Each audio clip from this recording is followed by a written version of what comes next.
Hi hello నమస్తే friends, నేను మీ సంజయ్ తెల్లారే. మీరు చూస్తున్నారు ఖతర్నాక్ ముచ్చట్లు. ఫ్రెండ్స్, మీకోసం ఈరోజు మంచి ప్రజా గాయకుని తీసుకురావడం జరిగింది. సో ముందుగా పరిచయం చేస్తాను. అన్నగారు నమస్తే. నమస్తే. ఓకే ఫ్రెండ్స్, ఈరోజు చాలా ధూమ్ధామ్గా నడవబోతుంది మన ఖతర్నాక్ ముచ్చట్లు సాంగ్స్. ఓకే ఫ్రెండ్స్, నమస్తే. అదే తబ్లా మాస్టర్ మన ఆనంద్ గారు కూడా మనతో పాటు ఉన్నారు. ఫ్రెండ్స్, అదేవిధంగా మన ప్రజానాట్య మండలి పోస్టాన గారు కూడా వీళ్ళని తీసుకురావడం జరిగింది, వీళ్ళ కళని ఇక్కడ ప్రదర్శించడానికి. సో వాళ్ళతో పాటు నేను కూడా కోరస్ ఇస్తాను ముందుకు వచ్చి మళ్ళొకసారి అన్నకు ఖతర్నాక్ ముచ్చట్ల తరపు నుంచి ధన్యవాదాలు అన్న. సో ఈరోజు ఏదేమైనా మంచి పాటలతోటి ఈ ప్రోగ్రామ్ సాగబోతుంది కాబట్టి పూర్తిగా వీడియో చూడాలని కోరుకుంటున్నాను. ఓకే ఫ్రెండ్స్, ఈరోజు మన ఖతర్నాక్ ముచ్చట్లు ఏదైతే ఛానల్ ఉందో మన ఛానల్ని వాళ్ళ కళని ప్రదర్శించడానికి ప్రజా గాయకులు పోస్టర్ గారు రావడం జరిగింది. వాళ్ళతో పాటు తబ్లా మాస్టర్ ఆనంద్ గారు, అదేవిధంగా కోర్స్ ఇవ్వడానికి మన ప్రజానాట్య మండలి గాయకులు ఇంతకుముందు కూడా మన ఛానల్ పాడడం జరిగింది. తిమ్మాపురం పోస్టర్ కూడా ఈ ఛానల్కి రావడం జరిగింది. ఓకే అన్నగారు, ఇంతకీ మీ బాల్యం ఎక్కడ, మీరు ఎక్కడి నుంచి రావడం జరిగింది? మాది బోధన్ మండలం, సంజం గ్రామం. మా అమ్మ నాన్న వ్యవసాయం చేస్తారు. ఓకే అన్న, ఇప్పుడు మీరేం చేస్తున్నారు? ప్రస్తుతానికి నేను ఖాళీ ఉన్నాను, ఎందుకంటే తెలంగాణ ప్రభుత్వం వచ్చింది, ఏవి ప్రోగ్రామ్స్ లేవు, ఈ కళారంగము అంతరించిపోయినట్టు ఉంది. కాబట్టి ఇప్పటిదాకా దాదాపు ఏం లేదంటే ఒక 16-17 సంవత్సరాలు అవుతుంది. అసలు పుస్తకం పాట అనేది నన్ను. ఓకే, అయితే అన్న, ఇప్పుడు నేను విన్న దాంట్లో మీరు ఒక పెద్ద కళాకారులు, మీ ద్వారా చాలా మందిని మీరు కళ నేర్పించారని విన్నాను. అంటే శిష్యులను తయారు చేసినండి, వాస్తవమేనా? వాస్తవం. ఓకే అన్న, ఇంతకీ మీరు పాట ఎవరి దగ్గర నేర్చుకున్నారా, స్వయంగా మీరు పాడడం స్టార్ట్ చేసుకున్నారా? నేను ఎవరి దగ్గర ఏ గురువు దగ్గర నేర్చుకోలేదు. నేను చిన్నప్పటి నుంచి స్కూళ్ళలో అక్కడక్కడ పాటలు పోటీలు పెడుతుంటాయి, అటువంటి దాంట్లో పాటలు నేర్చుకున్నాను. అప్పుడప్పుడు మా ఇంట్లో గడిచాల పాటలు కానీ బాలసుబ్రహ్మణ్యం పాటలు కానీ అట్లా పాడుతూ ఉండదు. అట్లా నాకు అలవాటు అయిపోయింది. అలవాటు అయిపోయిన తర్వాత నేను సంస్కారం అనేది ఒక సంస్కార సంస్థ బరిలో ఉండే వాళ్ళు వచ్చారు, మా ఇంటికి వచ్చి. మీరు చిన్నప్పటి నుంచి పాడమన్నారు కదా, ఫస్ట్ టైం మీరు అట్లా ఏ పాట పాడడం స్టార్ట్? శంకరభరణం అనే చిత్రంలో ఒక పాట ఉంటుంది, ఒకసారి పాడతారా? శంకరా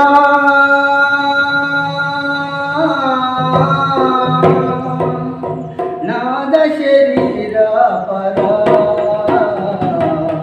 వేద విహార జీవేశ్వర శంకరా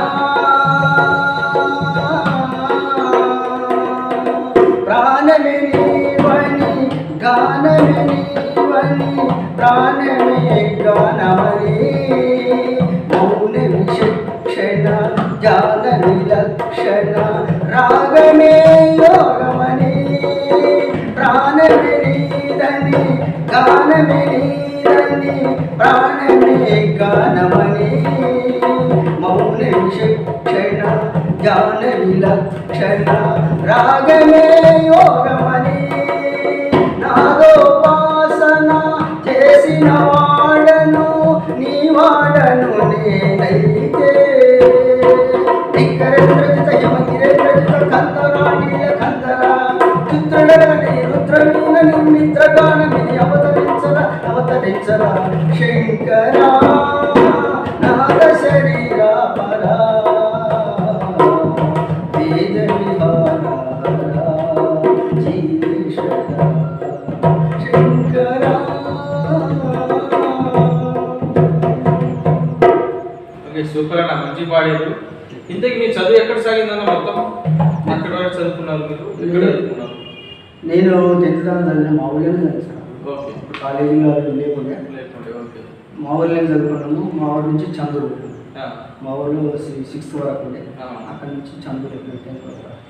ఆ తర్వాత చదువుకోలేదు? చదువుకోలేదు. ఆ తర్వాత ఏమైంది? ఆ తర్వాత ఇక నేను పెళ్లి చేసి పెళ్ళి అప్పుడు బాల్యం చేస్తున్నారు మీరు.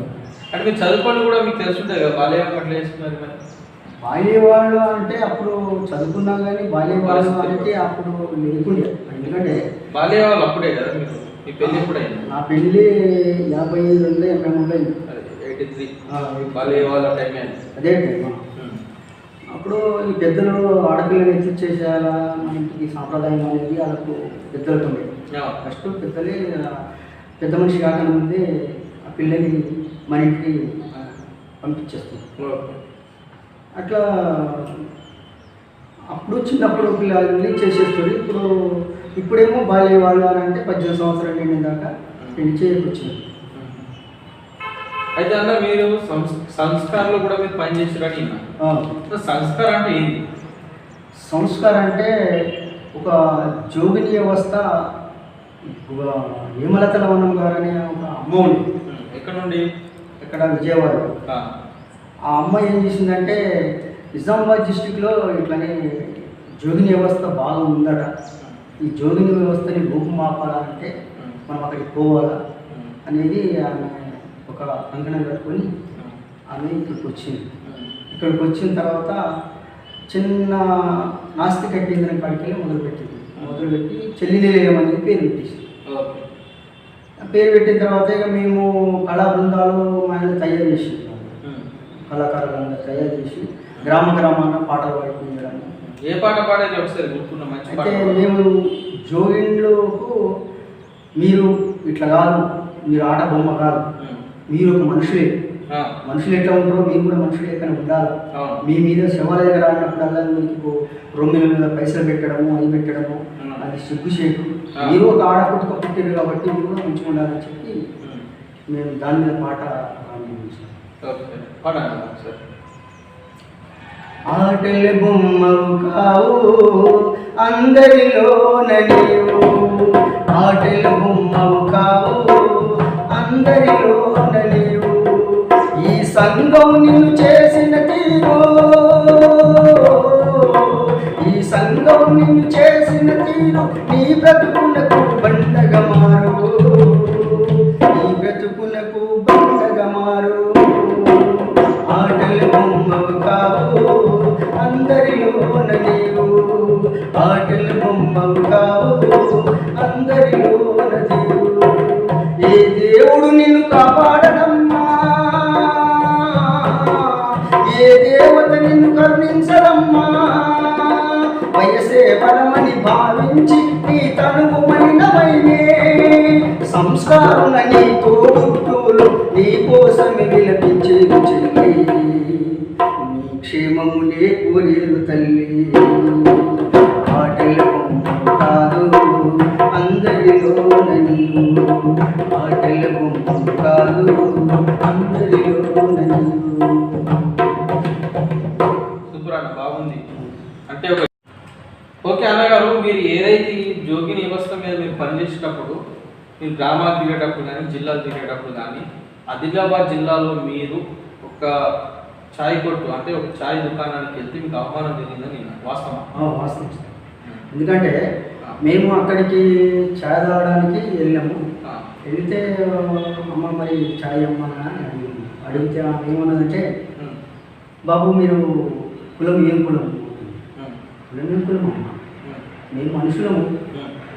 లేదయ్యా మా దగ్గర మేమంతా బంధువులను మా కులంలో అడిగి మేము ఛాయ్ చేయాల్సిన బాధ్యత అనేది, లేకపోతే మాకు తీసేస్తారు దుకాణం తీసేస్తారు అని ఆమె చెప్పింది.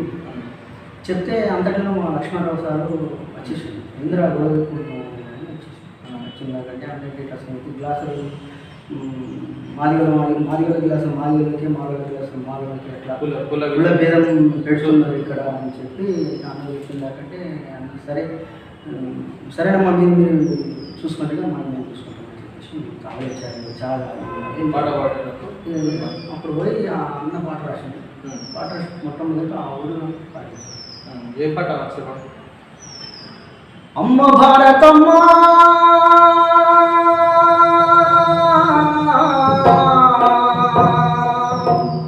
నన్ను అన్నప్పుడు నీకు మైలంటలేదా, అమ్మో భారతమ్మ,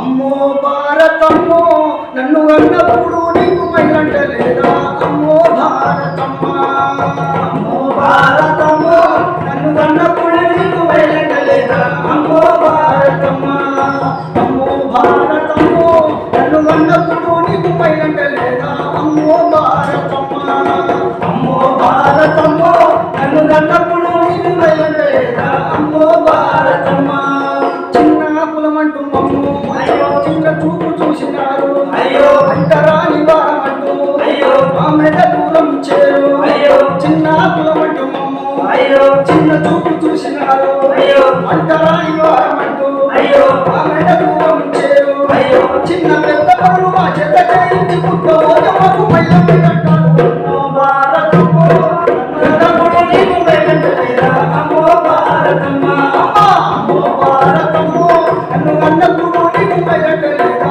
అమ్మో భారతమ్మ చాకిరికి మైల లేదా పైసకు మైల లేదా అయ్యో ఓటుకు మైల లేదా అయ్యో మాటకు మైల లేదా అయ్యో చాకిరికి మైల లేదా అయ్యో పైసకు మైల లేదా అయ్యో ఓటుకు మైల లేదా అయ్యో మాటకు మైల లేదా అయ్యో అవసరాన్ని బట్టి రంగు మార్చారు వందలు ఒకటి మైల అమ్మో భారతమ్మ నన్ను కన్నప్పుడు నీకు మైల లేదా అమ్మో భారతమ్మ అమ్మో భారతమ్మ నన్ను కన్నప్పుడు నీకు మైల లేదా అమ్మో భారతమ్మ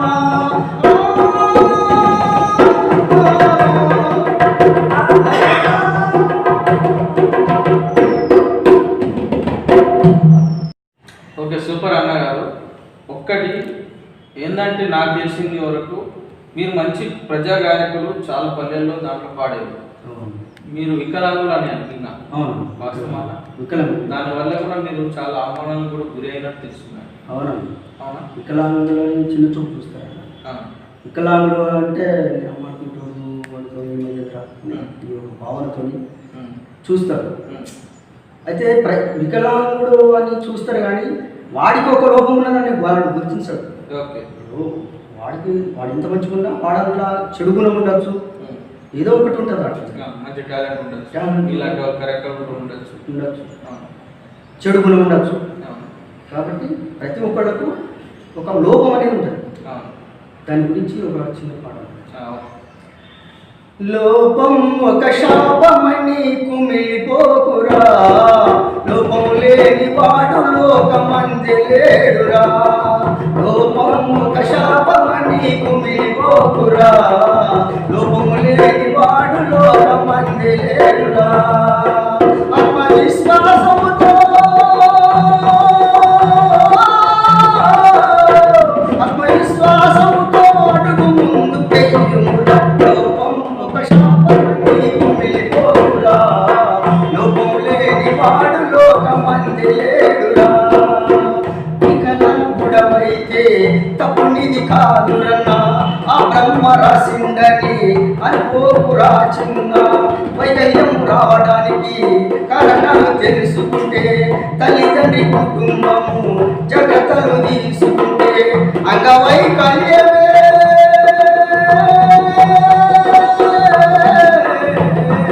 అంగవైకల్యమే అంతమను.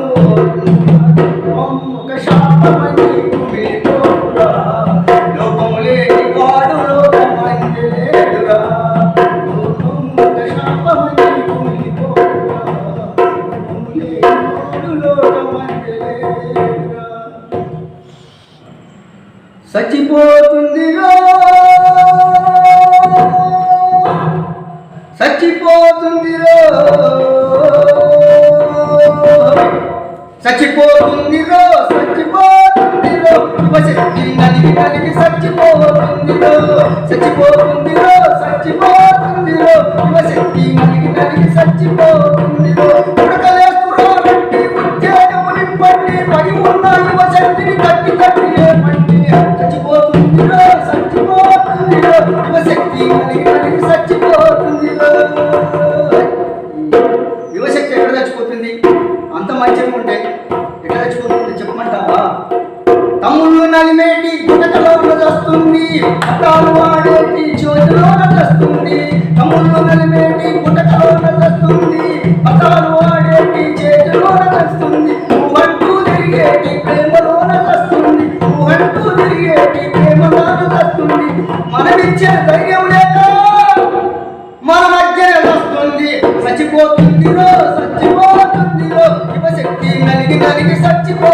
చచ్చిపోతుందిరో చచ్చిపోతుందిరో చచ్చిపోతుందిరో శక్తి నలిగి నలిగి చచ్చిపోతుందిరో. సూపర్ అండి. నేటి యువత గురించి మంచి మెసేజ్ ఇచ్చారు.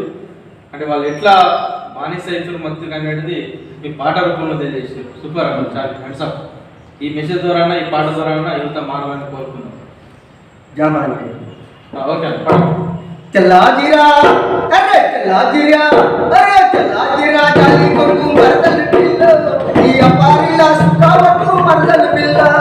తెల్లాజిరా జాలి కొడుకు మరదలు పిల్ల నీ అపారిలా సుఖావట్టు మరదలు పిల్ల. కాపల్లి స్టేషన్ కాడ మరదలు పిల్ల వంగి వంగి కలుపు తీస్తే మరదలు పిల్ల. కాపల్లి స్టేషన్ కాడ మరదలు పిల్ల వంగి వంగి కలుపు తీస్తే మరదలు పిల్ల. నీ గాజులేమో గల్లు మనే మరదలు పిల్ల, నా ప్రాణమేమో జల్లు మనే మరదలు పిల్ల. నీ గాజులేమో గల్లు మనే మరదలు పిల్ల, నా ప్రాణమేమో జల్లు మనే మరదలు పిల్ల. తెల్లాదిరా అరే తెల్లాదిరా జాలి కొంగు మరదలు పిల్ల నీ అపారిలా సుఖావట్టు మరదలు పిల్ల, నీ అపారిలా సుఖావట్టు మరదలు పిల్ల. మంచి పాట, సూపర్. జానపదం కూడా బాగా నేస్తుంది. ఇంకా ఫోక్ సాంగ్ ఏమైనా పాడగలుగుతారా? కేసీఆర్ గారు బెడ్రూమ్లు డబుల్ బెడ్రూమ్లు దళితులకు 3 ఎకరాల భూమి మళ్ళా ఇస్తా అని చెప్పి మరి కొంతమందికి అందింది, ఇంకా చాలా మందికి అందలేదు. మరి దాని వీరుల త్యాగాలతోటి భోగాలను అనుభవిస్తే సెంటిమెంటును ఉపయోగించి ఇంటి సొంతమే ఆడుకుంటే నీ ఒక్క ఇంటికి 4 పదవుల ముఖ్యమంత్రి గారు, మరి ఇంటికొక్క ఉద్యోగమేదయ్యా కేసీఆర్ గారు. ఒక్క ఇంటికి 4 పదవుల ముఖ్యమంత్రి గారు, మరి ఇంటికొక్క ఉద్యోగమేదయ్యా కేసీఆర్ గారు. డబుల్ రూమ్లో ఇండ్లేమయ్యా తల్లిదండ్రులకిస్తున్న భూమే మాయ, డబుల్ రూమ్లో ఇండ్లేమాయే తల్లిదండ్రులకిస్తున్న భూమే మాయ. 2000 పింఛన్లిచ్చి ఇంట్ల కయ్యము పెట్టినవయ్యా, ఈ నల్ల నీళ్లను ఎవరిను ముఖ్యమంత్రి గారు. ఇక నీళ్ళ సంగతి తెచ్చుకోవయ్యా కేసీఆర్ గారు. ఈ నల్ల నీళ్లను ఎవడడిను ముఖ్యమంత్రి గారు, ఈ నీళ్ళ సంగతి తెచ్చుకోవయ్యా కేసీఆర్ గారు. తాగుడికి చాలా మంది కూరగాయలు కానీ ముసలు కానీ మనుషులు కానీ ఈ కాలంలో తాగి ఇంటికాడ తందనాలు చేస్తారు. కాబట్టి వాడు పొద్దున్న పని చేసి ఇంటికి వచ్చిన తర్వాత బుధవారం దాకా వచ్చింది వాళ్ళకి ఇబ్బంది పెడతారు, మంచిగా ఉంటుందా? అందుకోసం దాని మీద ఒక పాట. తాండాకు తాండు కూడా మరావుతుంది ఈ పూల కొడతాడు ఇవ్వలేసుకుంటాడు, తాండాకు తాండు కూడా మరావుతుంది ఈ పూల కొడతాడు ఇవ్వలేసుకుంటాడు. వాయో అరే ఓయో అరే ఓయమ్మో నీకు అనంతగారింటి ఓయో నేను అనంతగారింటి ఓయో నేను తాగుబోతుంటికి. పొద్దుగల లేస్తాడు పురుషకుడు చదువుతాడు, పావుసేపు తాగుతాడు పక్కన చదువుతాడు. పొద్దుగల లేస్తాడు పురుషకుడు చదువుతాడు, పావుసేపు తాగుతాడు పక్కన చదువుతాడు. అరే ఓయో ఓయమ్మో ఓయమ్మో నేను అనంతగారింటికి ఓయో నేను తాగుబోతుంటికి ఓయమ్మో నేను అనంతగారింటికి ఓయో నేను తాగుబోతుంటికి. ఆకలాకలంటాడు అన్నమేయమంటాడు, అన్నం వేసినాడు కిందనే తంతాడు. ఆకలాకలంటాడు అన్నం వేసినాక పాటు కిందనే తంతాడు. ఓయమ్మో అరే ఓయో అరే ఓయమ్మో అరే ఓయమ్మో నేను రత్తగారింటికి ఓయో నేను తాగుబోతుంటికి ఓయమ్మో నేను రత్తగారింటికి ఓయమ్మో నేను తాగుబోతుంటికి.